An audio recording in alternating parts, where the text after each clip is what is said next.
Master the business of speaking with your hosts, Taylor and Austin. You're listening to Technically Speaking.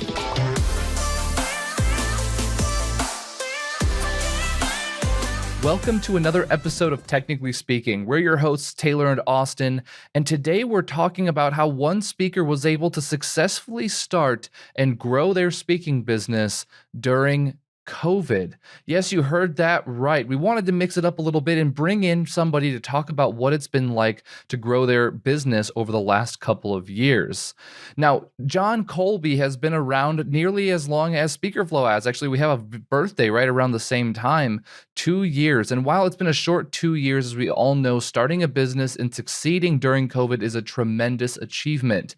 And John has done just that. Now, John has been empowering people with improv for over 20 years, from presenting to performing. His engaging, interactive approach has successfully helped audiences across the globe to be better communicators, leaders, teammates, salespeople, doctors, and even friends and family. Now, he's a graduate from the world-famous Second City Conservatory comedy program and an educator with 15 years of classroom experience. And he's able to keep an audience laughing while sharing practical knowledge that they can put to use right away. And what's awesome about John is you don't really just listen to him speak, you play. So he has a really interesting twist on speaking and being on stage and engaging the audience members. And after being a high school teacher and studying theater and improv, John decided to bring his message to the world, and he's been on a rocket ship ever since. So let's find out what John's journey has been like for over the last 2 years and how he's managed to continue growing during the pandemic. We hope you enjoy this one.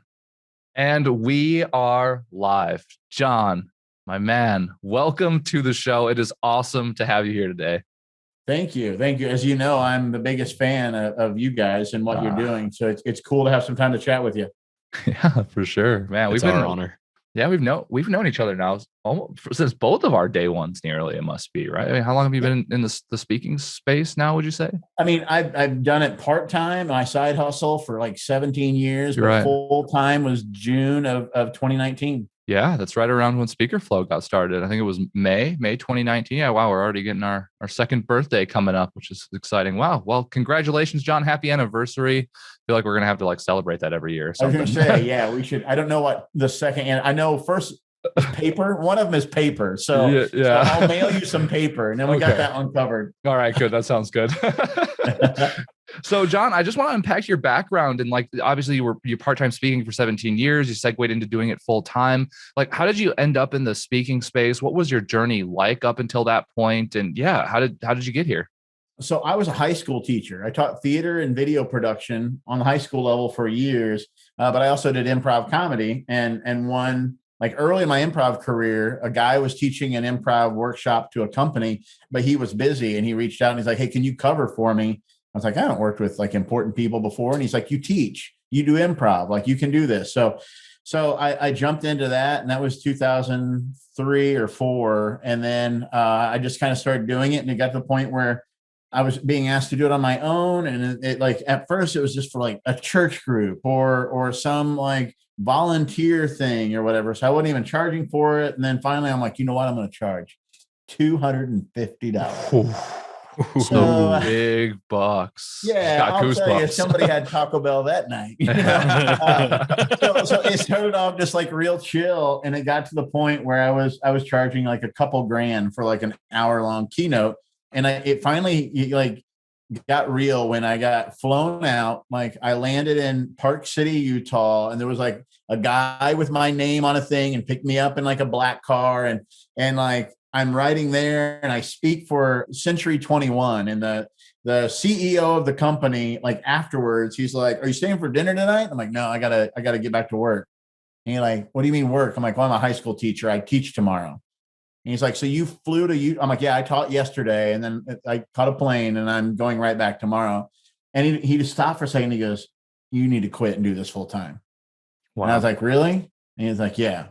So it was in my mind, and I got in the black car to go back to the airport, and I was with the woman who hired me. I told her what the guy had said, and she's like, "Oh, totally." She's like, "To be completely transparent, you way undercharge." And I'm like, "Really?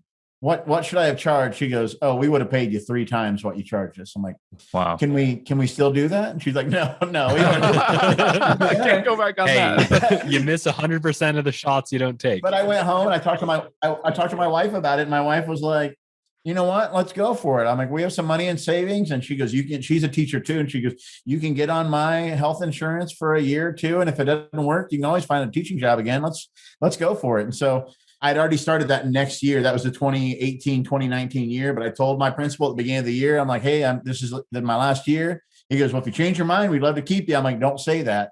Like literally, I want you to start hiring my replacement now. So I don't have that escape route, whatever. And so they hired somebody and then everything. And I'm like, all right, I believe in God and I believe in destiny. Here we go. And then COVID hit like 8 months later. So, oh man, wow. So 8 months. So you had about 8 months rent before the pandemic hit then, huh? uh-huh.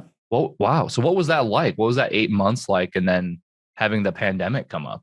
Dude, it was gravy. Like, I mean, I started raising my rates and I started trying some different things and leading up, like January of 2019 was like a great month for me financially. And I'm like, oh man, I'm going to be able to do this. This is what I thought it would be. And then February wasn't quite as good as January, but you know how it is in any kind of business like this, there's ebbs and flows. But I'm like, you know what? March, I've got a lot of maybes. And then looking forward into April, I've got one thing and June, I've got one thing. And I'm like, it's going to take off. And then what was it? March 11th or whatever it was of last year, it all just hit the fan. Wow. That is a wild journey to go on. That's, you know, they say that being a business owner is like being on a roller coaster, right? High highs and low lows. And it sounded like you experienced both of those peaks and troughs in like your first year.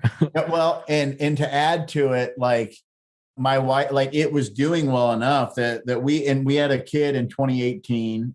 And so we had a young child and we were doing like part-time daycare. And then I was taking care of the kid 2 or 3 days a week. This is Georgia. I don't just want to call her the kid, my daughter, Georgia. But if I would happen to be traveling on that day, we'd get my mom or my mother-in-law, or my sister-in-law, somebody would watch her. And then my wife was like, you know what? We're doing well enough. And I told her, I'm like, yeah, quit your job. And so literally she turned in her letter of resignation in late January or early February 2019. So we knew that not only in a pandemic, I didn't have a regular job, but my wife's job was going to end in May.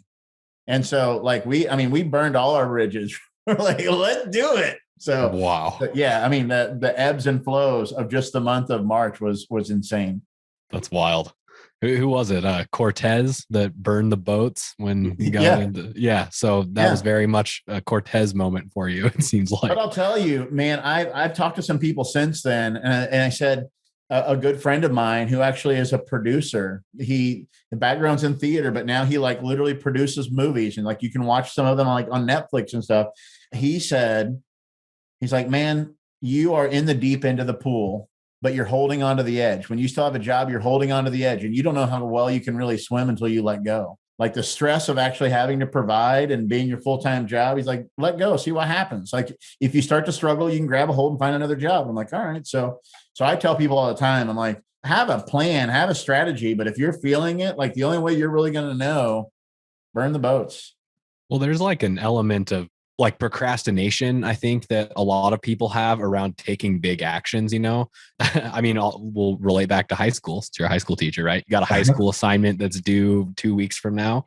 We all know we're not doing that assignment until 10 o'clock the night before, right? And then we're going to get it done in an hour, and it could have been done at any other point prior. But there's something about like necessity that I think strengthens our ability to actually get things done and do it effectively and fast, generally speaking. And so if you're in a position where it's like, I don't have options, like this is what I'm doing, right? Yeah. Like you have to do it. You got to make it work. And I mean, you did. And I think that's a testament to what it means to take big actions and just go all in. It generally works out if you're going to work hard and back it up, right?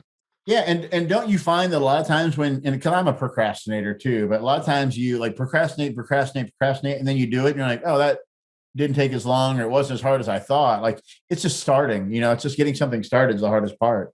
Yep. Yeah, there's the whole idea of the resistance to start, and even just taking the smallest action.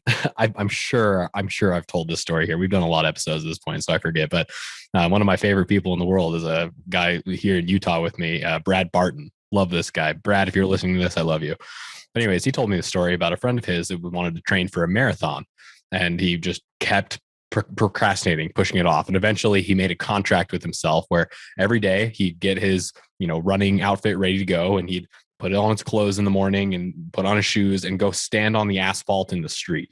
And if he got to that point and he decided not to go on his run, no problem. He can go back inside, go watch TV, do whatever he wanted to do. But it never happened. He always got out. He always went running because you've already taken a couple of little actions that have given you some momentum. And so it's easier to keep going. So anyways, it reminded me of that. But Brilliant. One thing I got to ask this, and we're tangенting a little bit, but it's been ringing in my head since you brought this up. There's this idea in copywriting that if you're going to copyright, your website, for example, you want to write at an elementary school level for the most part, because you need people to understand. So has your background as a high school teacher, do you feel like, does that help you communicate to adults in a business setting because you're able to take these complex ideas and package it more simply like you may have done for your high school students in that period of your life? It's funny that you bring that up, because high school is not dumb enough. Because I speak to CEO roundtables, but I just said, where was I? I don't even know anymore. Where was I? I was in Orlando on Monday, and I told this group of CEOs, I am not telling you anything that my wife hasn't learned that you also use when reacting to toddler tantrums. Because we have a 2.5-year-old now, and she just, throws tantrums like kids do. But my wife is totally into child psychology. So she sends me these articles about how to react to people and how to interact with people. And I said, it's literally the same things that I say to these CEOs of multi-million-dollar companies. Everybody just wants to be heard. They want to feel valued. They want to feel acknowledged. And at the base of everything, if I feel like you care about me, I'm going to connect and we're going to get stuff done. And if I don't feel like you care about me, I'm going to go pee on the floor. Okay, maybe that part's a toddler. And not like, man, what temper tantrums are you having over there, John? Right? But I'm telling you, why we became your friend. It's not rocket science. I say all the time, all the stuff that I do in the improv world and using that to teach communication or leadership skills, it's the same as me telling you to think about your tongue. Like right now, you're both thinking about your tongue. Because I said, anybody listening, you're probably moving your tongue around and you're aware of it. Well, now you're aware of what it's doing. And now that's how you can fix things. So I always say, I'm not going to say anything genius. I'm not the smartest person in the room, but I can make you aware of some things that might've been your blind spots, and then we can work on them. So, and that's the same thing I said to high school kids all the time. I'm not saying brilliant things right now. I'm just telling you how to do simple changes to make big improvements to every area of your life. Oh, man, I feel that in my bones. Listeners, take that with you, please. That was a golden nugget right there. For sure. So I'm curious, John, with your background in improv, one of the things we've learned, which is interacting with Austin, has to be thousands of speakers, coaches, consultants at this point, is that sometimes there's this weird kind of blend of entertainment that can happen because we're highly creative. Some people like comedy. Some people gravitate towards being a musician. Other people do art, right? We always have these creative outlets, luckily, when we can be on stage in some capacity. And in some ways, that entertainment label could potentially hinder somebody. Did you ever really leverage improv in your speaking career? Did that ever hinder you by labeling yourself as having a comedic flair? Did entertainment ever hinder you in that way? Or, just fill me in on that, because having your background and having you gone through this experience more condensely over the last two years or so. I'm kind of curious how that evolved. Yeah, it's funny. I was just talking to a speaker who does something similar to what I do in a different area. So we're not really competing, but I just told her yesterday, that sounds awesome, but take out the word improv. And she goes, but that's what it is. And I said, but that automatically you're going to turn people off. I'm confident enough because I have enough referral business now that I lean into improv, because it really is what it is. And improv changed my life, and I've seen it change the lives of so many people. So I tout that. But I'll tell you, say, Taylor, you see me speak in an event, and you're like, oh, he would be perfect for our thing. And so you go to Austin, and maybe Austin's the one making decisions, or maybe you're making them together. You're like, he's great. We did these improv games. Austin automatically goes, hold on, improv. So then what I always have to do is have the meeting with the VP of whatever, or the CEO or whoever, and convince them, even though you've seen it, and you two like are always in step, and you agree and you trust each other. But when you hear the word improv, all of a sudden, like, I don't know. So I always have to win over that other person. And so what I typically do is I'll play a game. I'm like, hey, let's just play a game right here on the virtual call or on the phone call or in person. Let's play a game, show you what it is. And they're like, oh, okay. So I'm not like trying to be funny and I'm not performing. I'm like, no, you're literally just having a conversation, but with an improv rule. And then it makes you think differently. And then afterwards we break it down. They're like, oh, okay. So it's not so scary. But I'll tell you, the woman who helped me design my website, she said, I don't know if you want to use the word improv. And so like on my first, like when you first go there, it's just like, be prepared for think on your feet success or whatever. So like, and now I've added back in keynotes with an improv twist. But for a while, the word improv, I just didn't use it. Now, like I said, I lean into it. But man, some people, I know another guy that does piano. He like literally has a piano on stage with them. And right away, people are like, that's weird. Like they see a keynote as like a guy in a suit or a woman in a suit goes up and talks about a thing, but you're not. And everybody, I'm like, I don't care if it's 20 people or it's 1,000 people, they're all going to interact. Like, but it's a keynote. I'm like, right. But research says if you just listen, passive listeners only remember 10%. So why don't you get somebody who's going to make everybody more involved? Number one, and I always say, number one, they're going to remember more of the content, but number two, they're going to have a more enjoyable experience. And so when they're filling out those post-event surveys, they're going to be full of all these dopamine and serotonin in their brain. You're going to get better scores. And that's what wins over in event planners and stuff like that. They just want the event to make people happy, because then they give it good feedback. You can tell you've run into that objection a time or two in sales calls. I love the way you just navigated that. And for anybody out there listening to this who has run into a similar situation, just rewind the episode and listen to everything John just said about overcoming that objection, because you're just reframing that in the context of providing as much value as possible. So thanks for shaping that up for me, John. And I'm not surprised to hear about like the whole improv thing, but I'm glad you're leveraging it and you've been able to make that actually work for you, because it doesn't always end up that way. Yeah. Yeah. Well, I'm glad I hit it right. You asked the question. I'm like, I just close my eyes and black out and words come out. And then I'm that's how it goes sometimes. That's 90% of these episodes. Am I right, listeners? You're doing great, John. So I'm curious, like, is there a line in the sand that you've been able to draw for yourself in terms of like the content, the value that you're providing, and then balancing that with this more entertainment focused side of things, the audience engagement component? Like, how do you communicate that, let's say, when a decision maker is asking you where that balance is? What's funny is now that people know what I do, and I tell people this all the time, I am not a salesperson. I am not a marketing person. I just speak a lot. And even now, like I book large number of gigs, but I'll still do something for almost free, especially if it's virtual, just because people will see me and pass my name on, hopefully, or whatever. So that's my marketing tool. But I'm to the point now where people will reach out and say, hey, I heard about you. We want to get everybody together. We want to do something fun. We're still virtual, or our team's all over the world. And so we want to do something. We just want it to be fun. And I always follow up with what are some of the takeaways, in communication or flexibility, and give them, and I've heard it so many times, like, no, we don't want to learn anything. We just want to have fun. And I am blown away by that, because literally they just want something fun, but they don't just want to have a performance, because then they're all just sitting and watching, and they love the idea that's interactive. And my line in the sand is, if you want me to entertain, I will get a group of my friends, and we'll do a virtual show where you all can watch, and you'll give some suggestions, and maybe one of you will play a game with us. But if you want what you're asking about, what you've seen other people do, like, I can't do it without teaching anything. I said it would be a disservice to take the time to play these games and everybody laughs, and then you miss out on the opportunity. I said, if the people play these games, they're going to have fun in the moment. But if I show them the value of it and how they can use it in their day to day, they're going. And I mean, you talk about engagement. I don't want to turn this into a speech, but right now they say worldwide, only 15% of people feel engaged at work. And so when you're not engaged, you're 52% more likely to quit your job. You're 27% more likely to call in sick. You're 62% more likely to get injured on the job, depending on the job, I guess. Like you're 31% less productive. Like all these things happen. I'm like, and I just throw out those stats. I'm like, why wouldn't you also want that?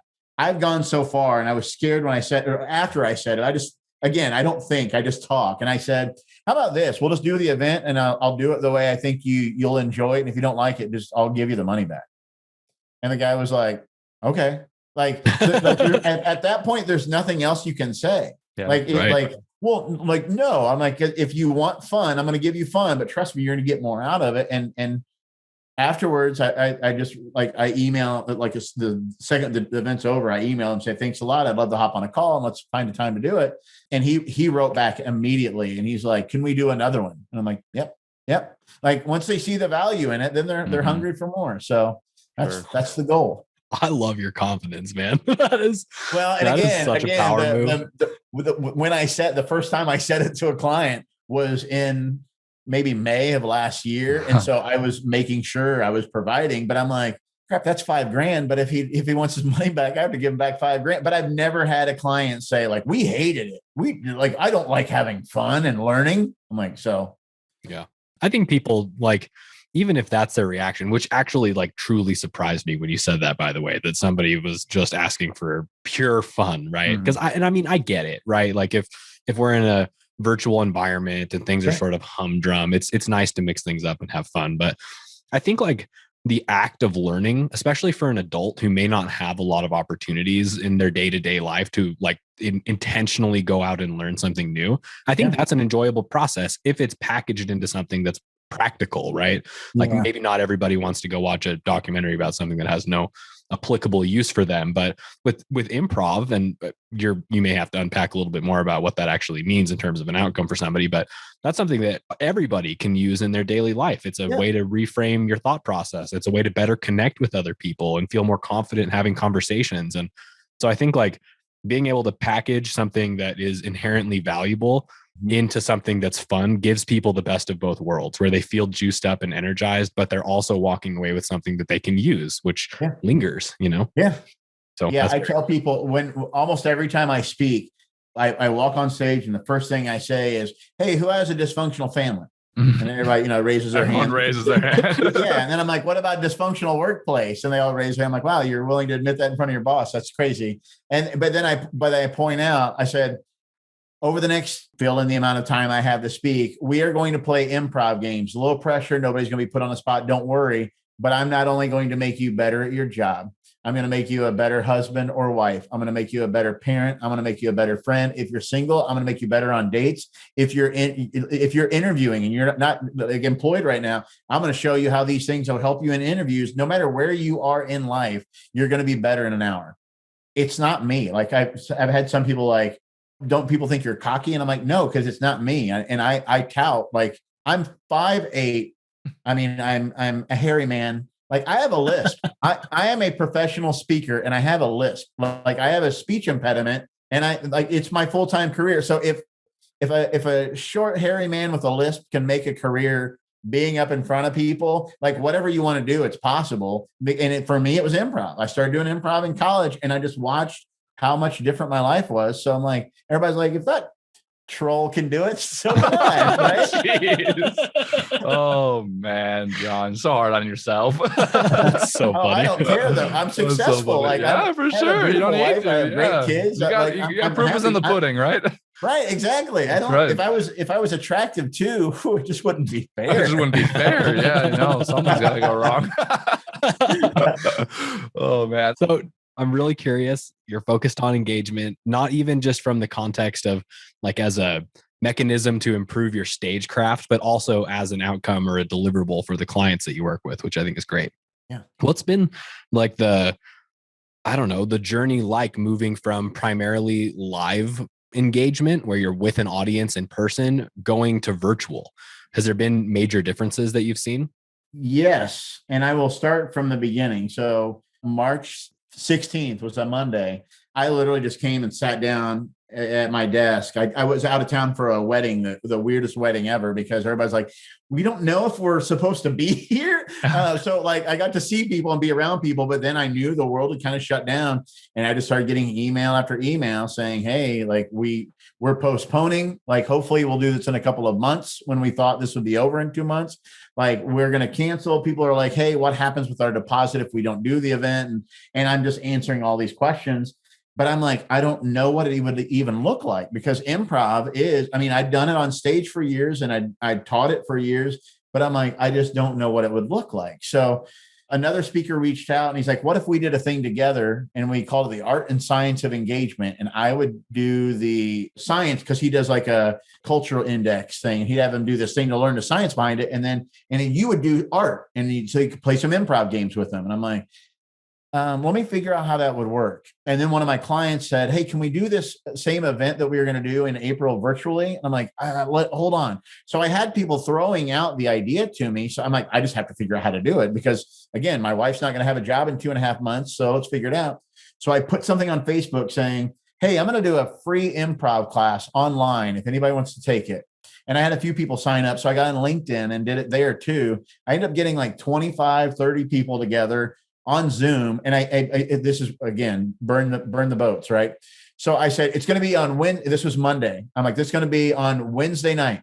So I have basically 36 hours to figure out what it's going to look like. And so the next day I got on and took a Zoom class to learn, because I'd done Zoom for like one-on-one or small group meetings, but never had I run a workshop on it. But I learned how to do this. I'm like, oh, I can use breakout rooms. So they could play these games in breakout rooms. And I'm like, oh, wait, there's a chat feature. So like the introverts who don't understand something, if we're live, they probably end up playing the game wrong because they don't want to ask a question, but now they can ask it in a private chat to me. And so they don't have to ask out loud in front of people. Wait, now I can reshuffle the breakout rooms and I don't even have to say, hey, everybody go find a partner, where it's just this awkward, hey, you want to be my partner? It just automatically happens. So within 2 days, I thought I had it figured out. Then I played a game, an hour worth of games with people. Then they gave me some feedback. Then I did another one with a group of former high school students, theater kids. And I said, hey, you've seen me do this. How does this compare? And this was like another week later. And they're like, this is amazing. Because remember, at this point, nobody had been around anybody for a week. And so like, this was fun. It was something different.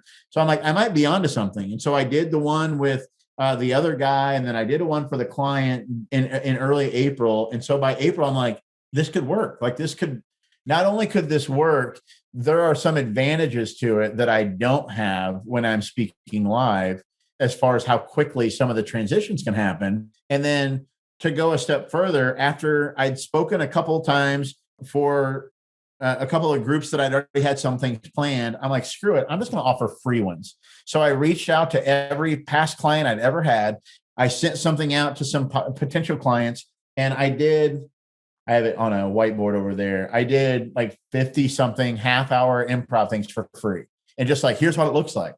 And that's it. And that's all I did. And from that, the world just started going, and people started going, hey, this guy can do an actual engaging event on virtual. And somehow somebody in the UK got a hold of me, and I got interviewed on some UK web show. And basically, they're like, John Colby, he is the virtual engagement expert. And I'm like, oh, that sounds cool. And so I got a new title that I didn't even name myself. And and from there, I started even running events for the NSA. Other speakers were asking me if I would do something. And I hopped on one-on-one with like 3 people. And I'm like, why don't I just do one? So I posted something on a Facebook group, like, anybody want to do this? And I had 86 people sign up, other speakers, just wanting to see how you did it. And so that was my journey. Wow.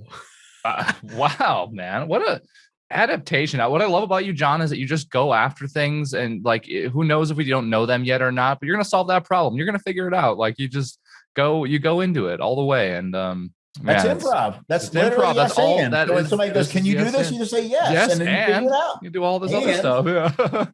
For sure. Well, thank you for contributing to such a value-packed episode. It's always so fun when we get to unpack the journey and what people have been through. Everyone listening, I hope you found this episode valuable. John, as you know, we're all about creating value for our audience. So what are some of the things you're working on right now that our listeners can benefit from?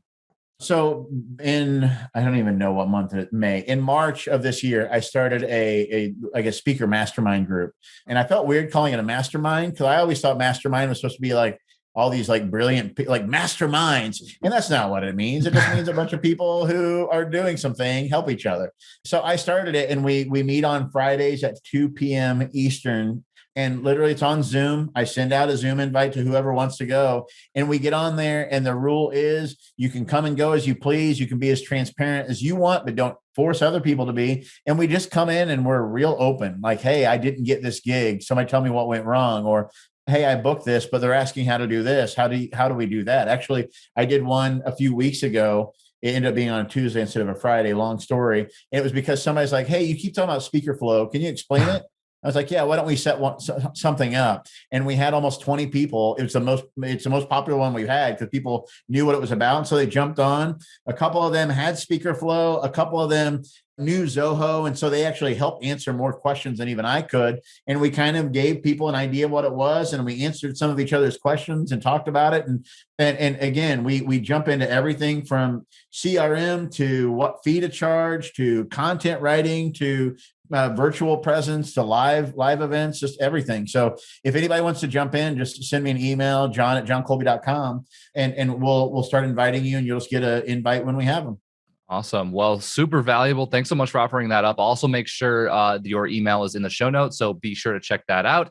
Hey, if you like this episode, don't forget to rate it, like it, subscribe to it. And if you want more awesome resources like this, go to speakerflow.com/resources. Thank you so much for chiming in. I just wanted to take a second to thank our sponsor, Auxbus.